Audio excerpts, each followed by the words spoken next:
On poursuit donc avec Jean-François Ouellette, professeur agrégé au département d'entrepreneuriat et innovation à HEC Montréal. Bonsoir, M. Ouellette. Bonsoir. Alors, c'est quoi l'héritage de Jeff Bezos? Est-ce qu'il est au commerce de détail ce que Steve Jobs a été pour les communications, par exemple? Commerce de détail en ligne, définitivement, je pense, et peut-être même plus parce que jusqu'à un certain point, Jeff Bezos a presque inventé le commerce de détail en ligne comme on le connaît aujourd'hui, alors que Steve Jobs n'a pas forcément réinventé l'informatique, là, il l'a adapté. C'est un héritage qui est exceptionnel, qui va durer pour plusieurs années, là, à moins que grandes forces disruptrices ne viennent brouiller les cartes, mais j'en vois pas vraiment qu'Amazon ne serait pas en mesure de soutenir ou avec laquelle ou lesquelles ne serait pas en mesure de rivaliser à court et à moyen terme, certainement. Et là, il quitte son poste de PDG, mais on s'en doute bien, il va conserver une bonne influence sur l'entreprise Amazon, n'est-ce pas?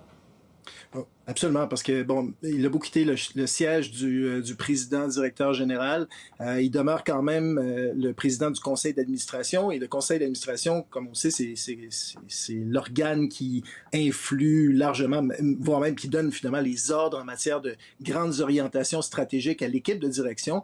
Et moi, je verrais très mal son successeur commencer à s'opposer à lui, alors que ben, ce sera essentiellement quand même son patron, le conseil d'administration, et l'organe duquel ou auquel plutôt répondent les PDG de toute organisation. Donc, son influence va demeurer très grande.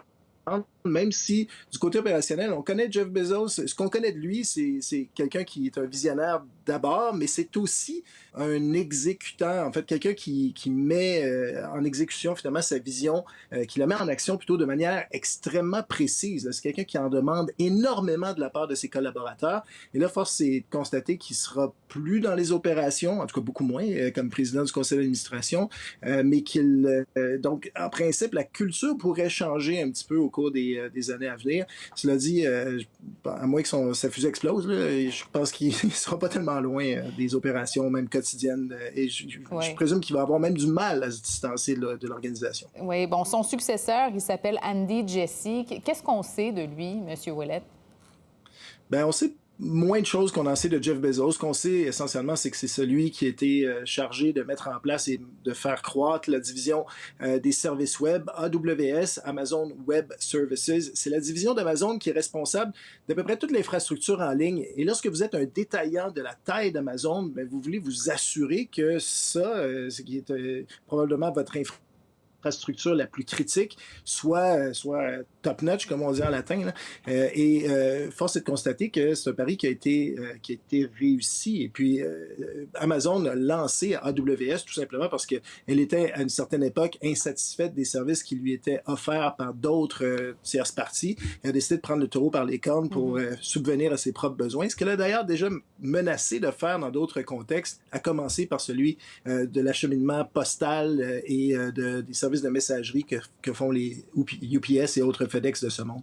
Mais là, aujourd'hui, M. Ouellette, vous avez Amazon, le commerçant en ligne, l'info nuagique, il y a les épiceries, il y a le contenu vidéo. Amazon, c'est 1 700 milliards de dollars de valeur boursière. Est-ce qu'Amazon est trop gros aujourd'hui?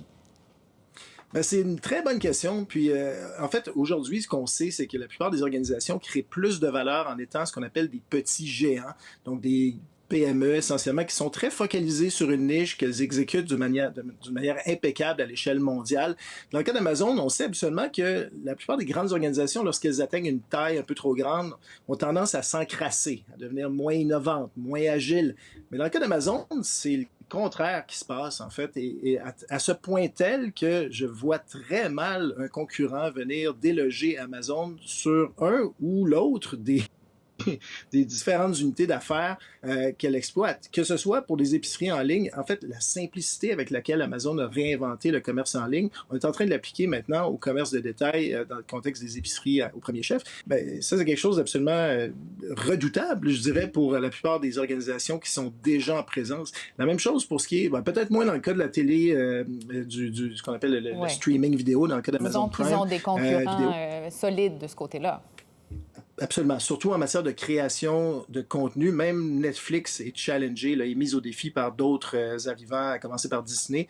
Cela dit, pour l'ensemble de l'œuvre, je dirais, Amazon est très difficile à déloger parce qu'ils ont, encore une fois, entre les mains, ce qui est l'actif le plus précieux de toute organisation destinée aux consommateurs ou dont les activités sont vouées directement aux consommateurs, c'est-à-dire des données personnelles à votre sujet, à mon sujet, au sujet de tout un chacun, quant à nos besoins, nos préférences, nos désirs, à tel point même qu'Amazon est en train de lancer un modèle qui s'appelle en très mauvais français, Ship Then Shop. Parce qu'on est tellement confiant chez Amazon qu'on vous connaît bien qu'on n'attendra pas que vous commandiez un produit. Désormais, on s'apprête à vous l'expédier d'avance et à prendre la chance que ça ne fasse pas l'affaire et qu'on vous le réexpédie. J'ai l'impression qu'on nous connaît trop, raffiné. Oui, M. Ouellet. On va devoir s'arrêter là-dessus. Je vous remercie beaucoup pour vos explications.